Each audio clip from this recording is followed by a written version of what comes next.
Check, check, check, check. 1, 2. Mic check. 1, 2. Test, test. 1, 2. 1, 2, 3. Check, check. 1, 2. 1, 2. 1, 2, 3, 4. Test, test.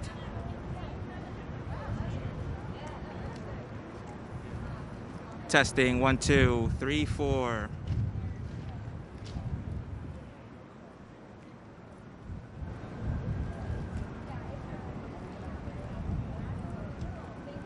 Testing, testing. 1, 2, 3, 4.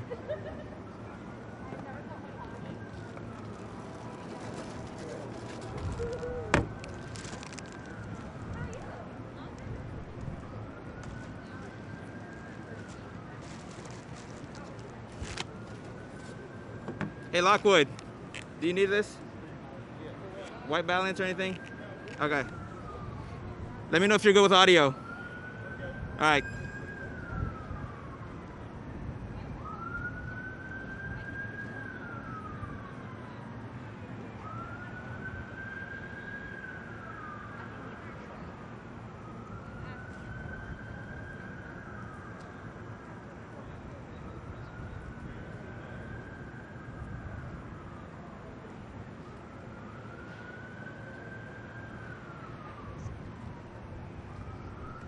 Test, test. 1, 2, 3, 4. Mic check. Testing. 1, 2, 3, 4.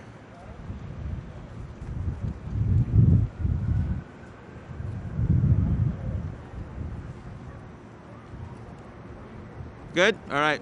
Oh, one more time. Testing. 1, 2, 3, 4. Mic check. 1, 2, 1, 2, 3, 4. Testing. Mic check. Good? All right.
White violence.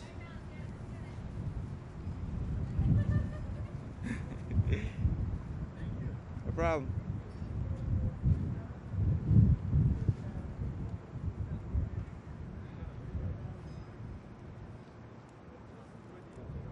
Good? No problem, sir.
Team Wonka, can I please see text on the bottom screen? Thank you. Can we scroll? That's okay. But The black was. Do you say that words are small or what do you say? it's good. Okay.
All aboard!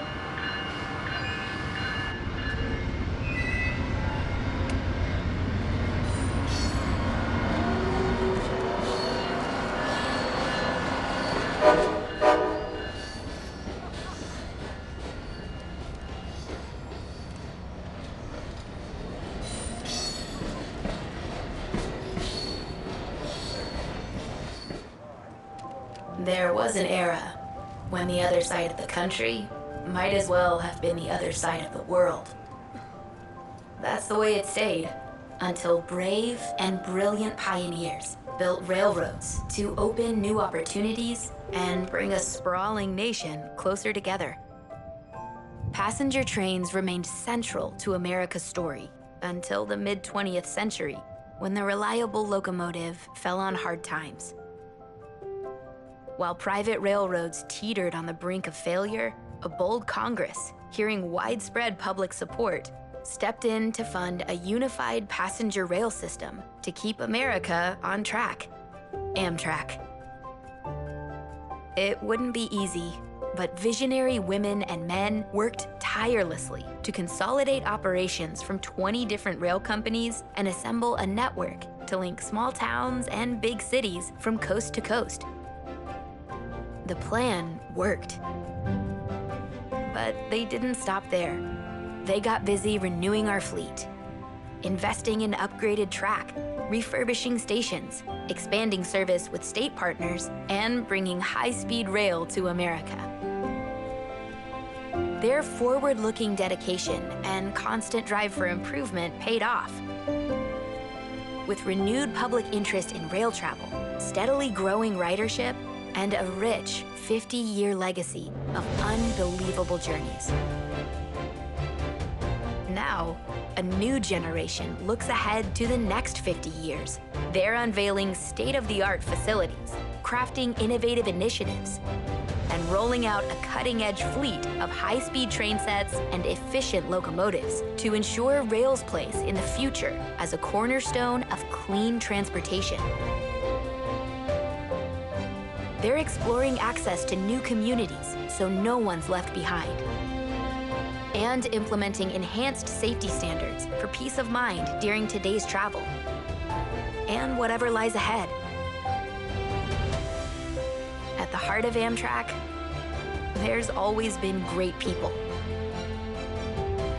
People who believe in the power of staying connected to faraway places, to our history, to what's next, and to each other. That's why the future rides with us.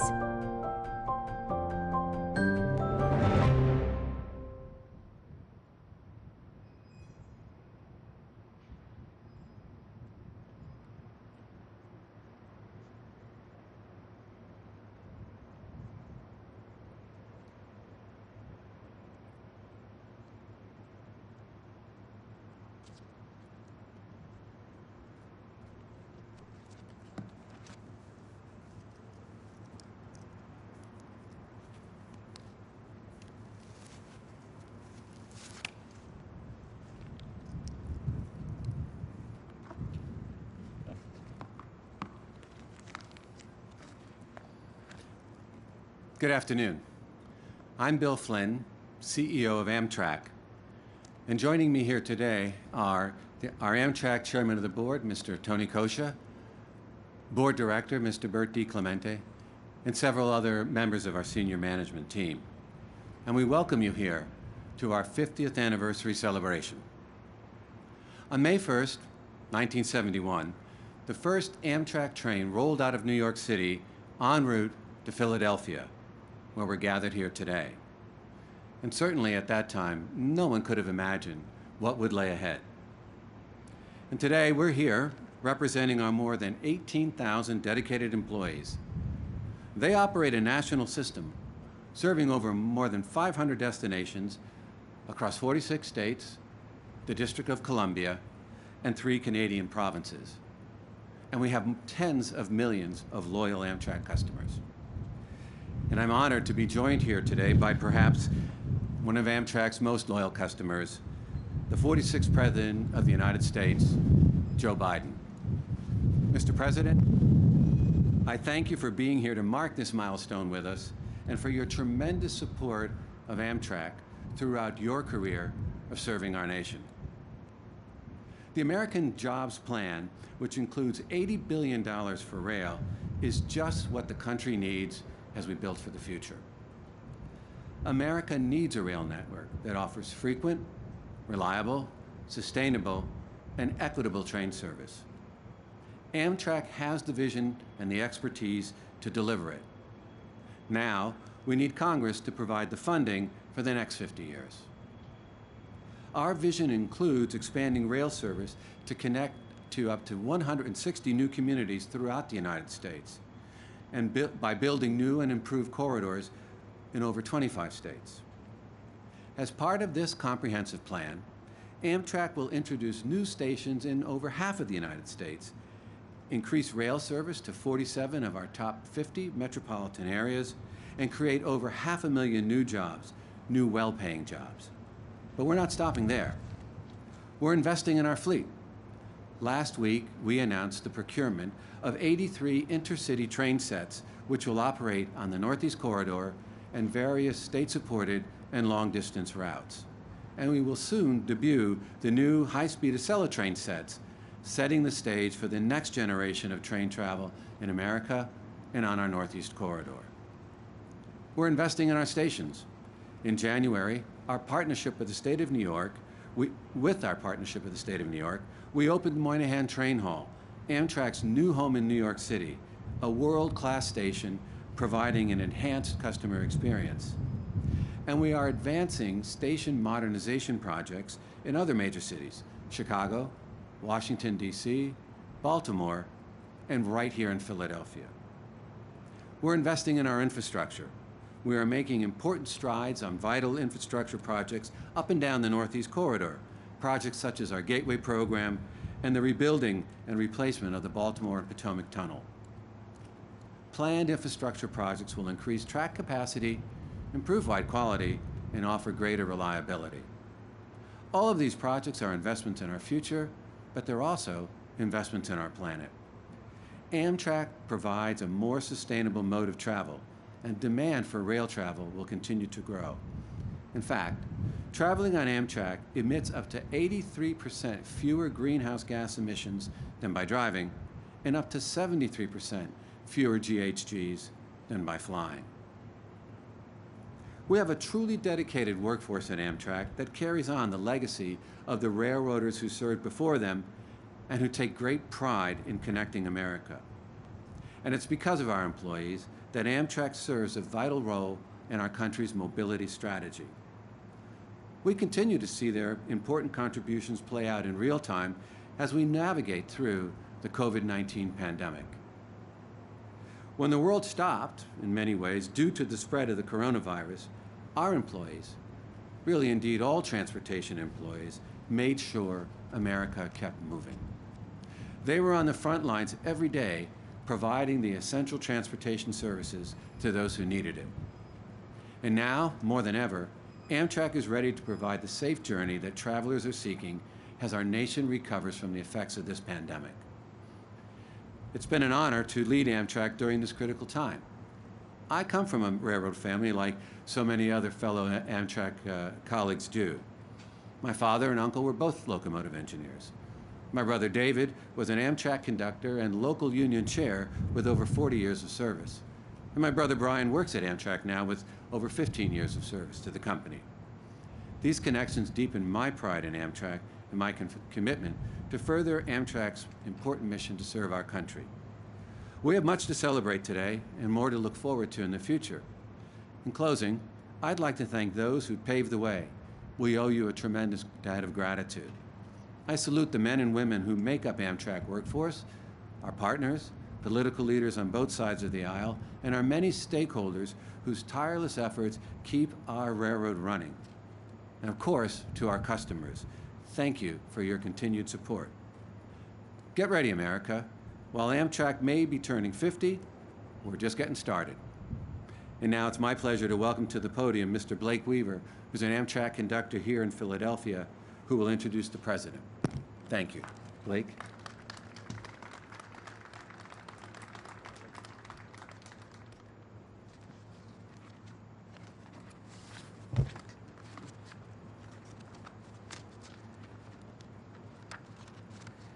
Thank you, Mr. Flynn. I, too, am part of a railroad. I, too, am part of a railroad family. My father was a conductor for over 40 years, and I've been one for the last 18. I joined Amtrak on President's Day in 2004 as assistant conductor, and after a couple of years, I was promoted to conductor. I can honestly say I love what I do. I like having the opportunity of working with my coworkers to serve Amtrak's customers up and down the Northeast Corridor, to get them safely and on time to where they're going. I'm proud of Amtrak's mission, and especially proud of how hard they work during this pandemic and keeping essential passengers across America moving. I'm also excited to see the rest of our passengers back on our trains. I'm very excited to see them on our brand new Accel Express sets. One of my first lessons my father taught me as a conductor was to look out for one of Amtrak's most frequent riders, Senator Joe Biden. In 2006, I had the privilege of meeting Mr. Biden on the train while collecting tickets. Before I had a chance to introduce myself, Mr. Biden stopped what he was working on and invited me to sit down and talk to him for a few minutes. I always remembered how he treated everyone. He always made time for both the passengers and the employees. He also treated everyone like they were family. So, Mr. President, I would like to thank you for all the support you have given Amtrak. I'd like to thank for all the miles you added up over the years. I'd like to thank you for being part of the Amtrak family, and I would like to thank you for being part of my family. Ladies and gentlemen, I'm proud to introduce the President of the United States of America, Mr. Joe Biden.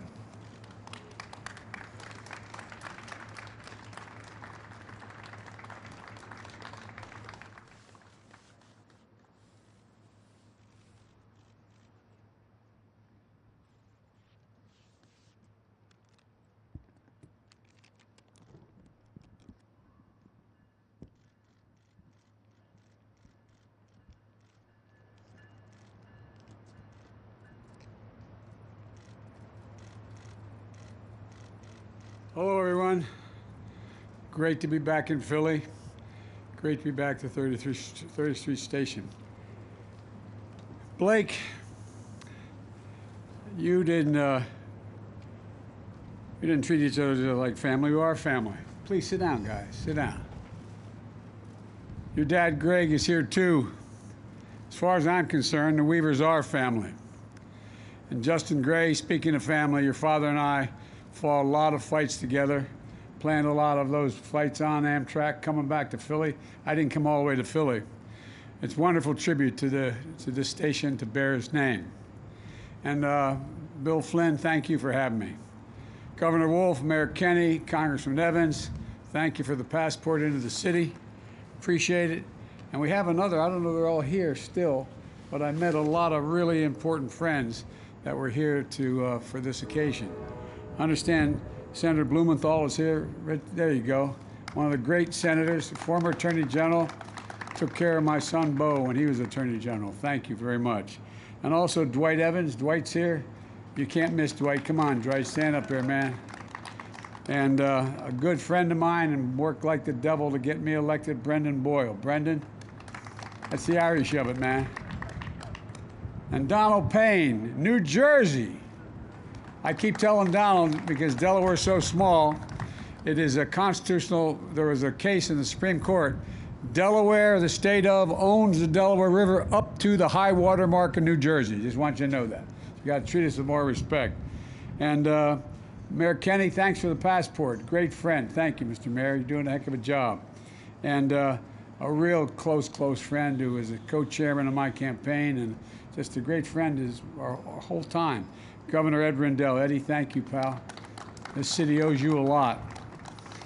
And Tony Costa, chairman of the board, and one of my best friends in life, a guy named Bert DiClemente. We've known each other from high school. We went to rival high schools. Bert ran my operation in Delaware for years and years. The one election I got the most votes in was the last election I ran for the Senate. I was also running for vice president at the time, because under Delaware law, if you're not out of the Senate race in a certain time period, you got to stay in. And so Bert ran, he was the senator in Delaware campaigning for me. He got more votes than I got. So Bert, thank you very much. Also, Justin Gray, I've mentioned Justin already, and his dad, and Greg Weaver Jr. Greg, you are family. Blake, his family, and Mary Kate, what a lovely kid, and Bill Flynn of Amtrak. You know, folks, the fact is that if I have, in the past, when I've ended up at the 30th Street station, Amtrak station, it's probably because I took the late train back from Washington and I slept through the Delaware stop, literally, not figuratively. I only did it about 4 times, but I wouldn't have missed this for the world. It's an honor to celebrate Amtrak's 50th anniversary. I look forward to a bright future for all American rail. You know, back in 2016, I announced a federal loan that allowed Amtrak to purchase the new Acela trains, sets that you see behind me. And they look great. I can hardly wait to ride. And they're made in America, and I wanted to see more of that. That's why the investments in my American Jobs Plan are guided by one principle: buy American. Buy products were made in America. And American tax dollars are going to be used to buy American products to create American jobs.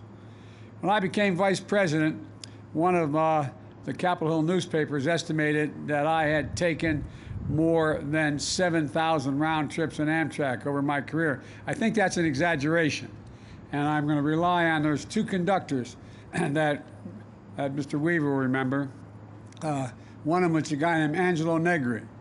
And Angelo, there was an article, I guess my 4th or 5th year as vice president, saying Biden travels 1,300,000 miles on Air Force One. And I used to, the Secret Service didn't like it, but I used to like to take the train home. My mom was sick, and I'd try to come home almost every weekend as vice president to see her.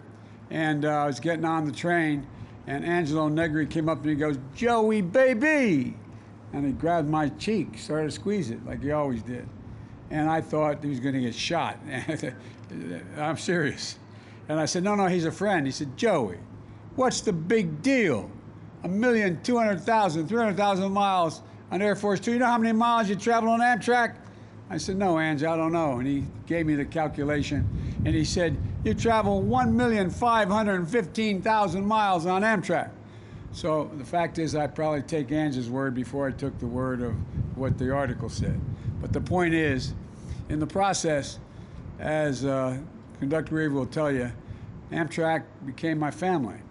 I literally every single day that I was in the United States Senate, got either the 728, it became the 732, and got home on. If I got lucky, I got the Metro that left. The last one left at 6, or I got the 730 coming home.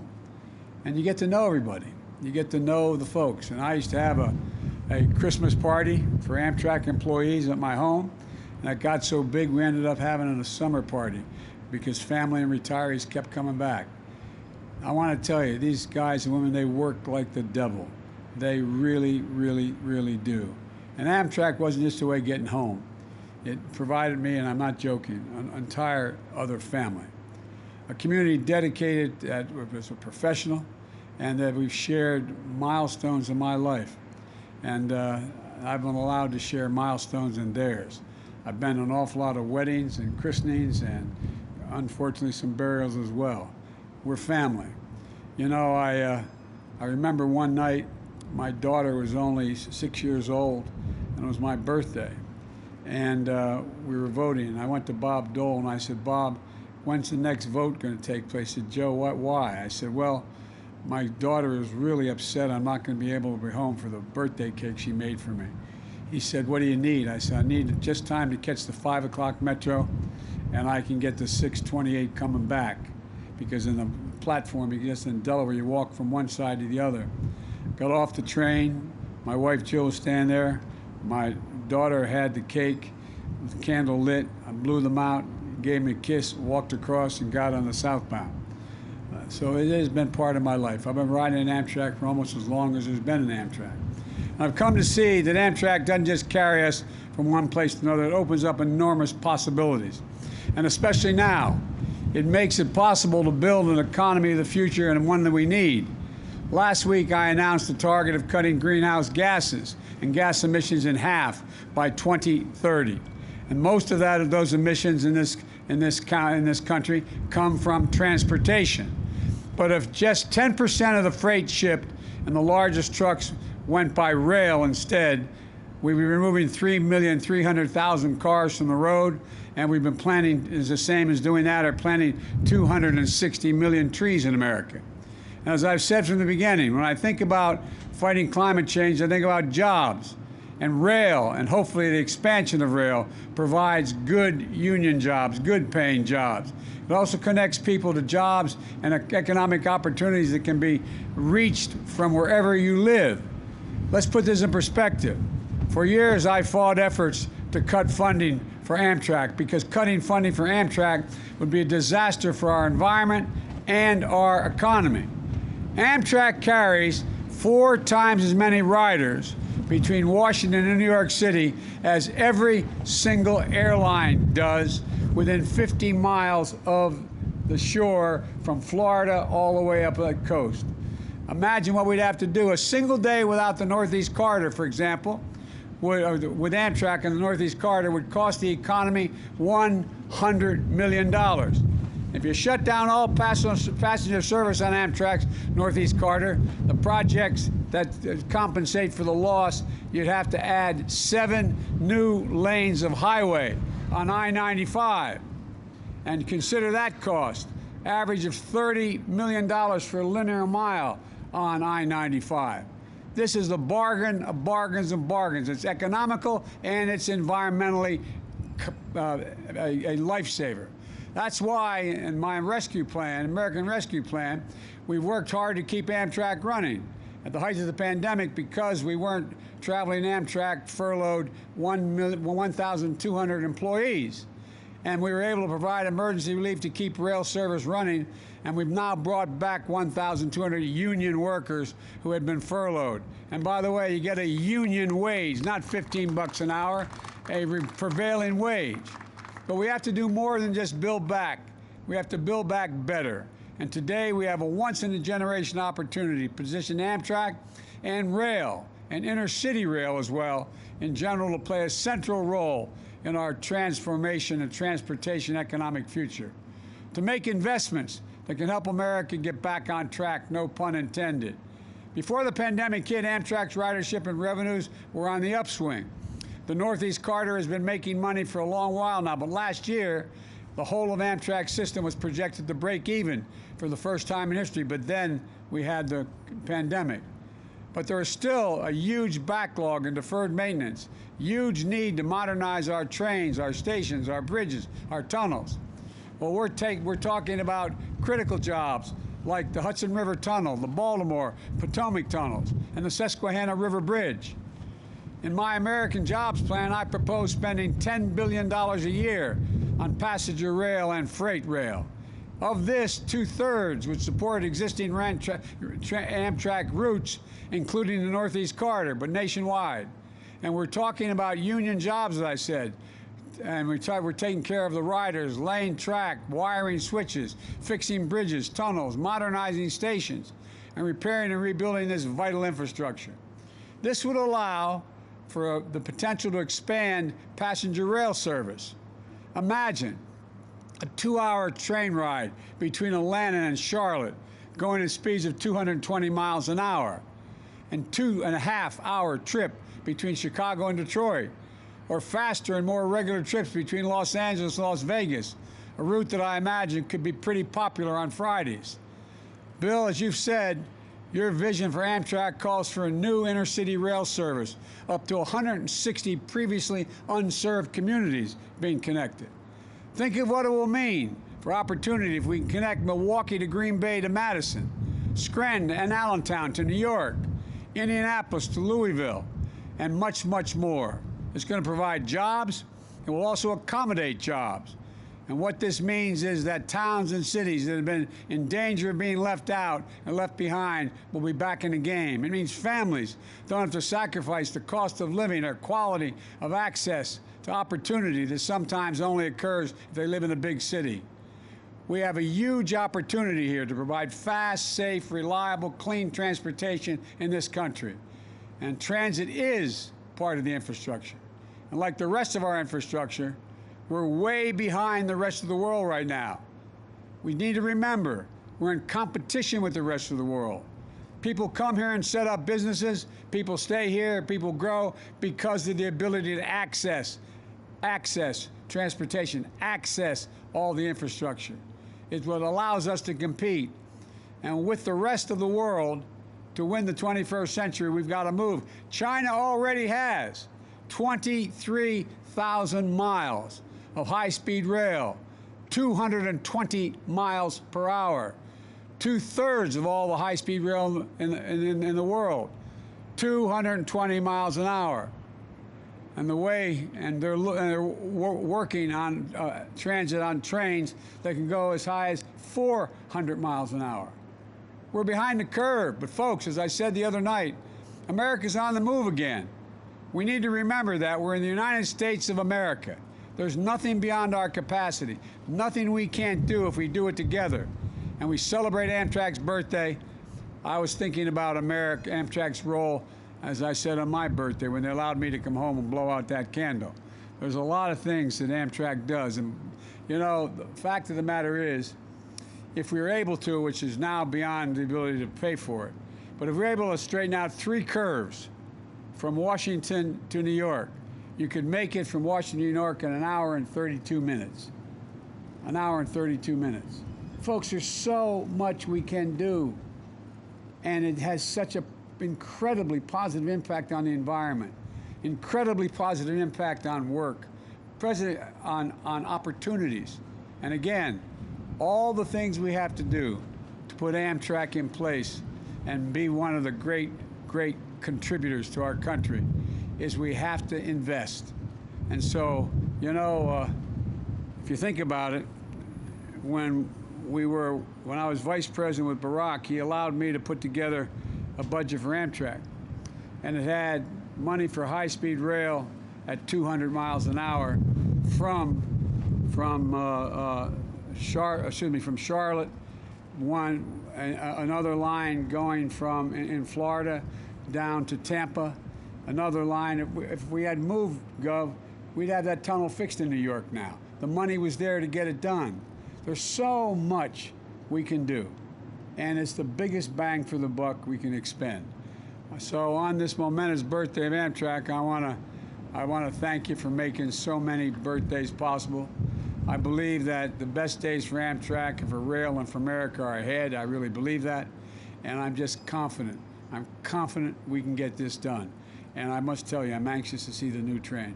Thank you all so very much. God bless America. May God protect our troops. Thank you, thank you, thank you.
Have a safe flight.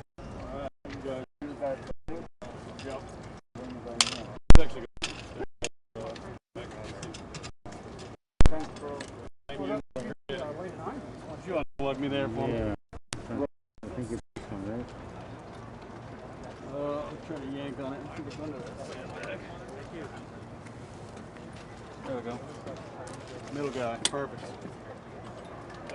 Take care. Hey, man. Take care. Take care, buddy. Have a safe trip. Thank you. So we have to wait till he takes off. Good job, Ronnie. Hello?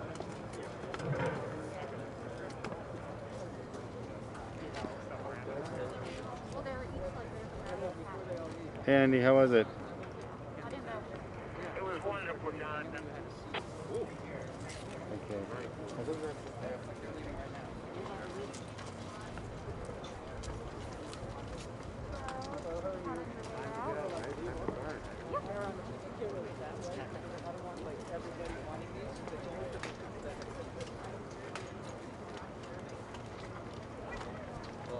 I was waiting for you. That was waiting for you. I appreciate it.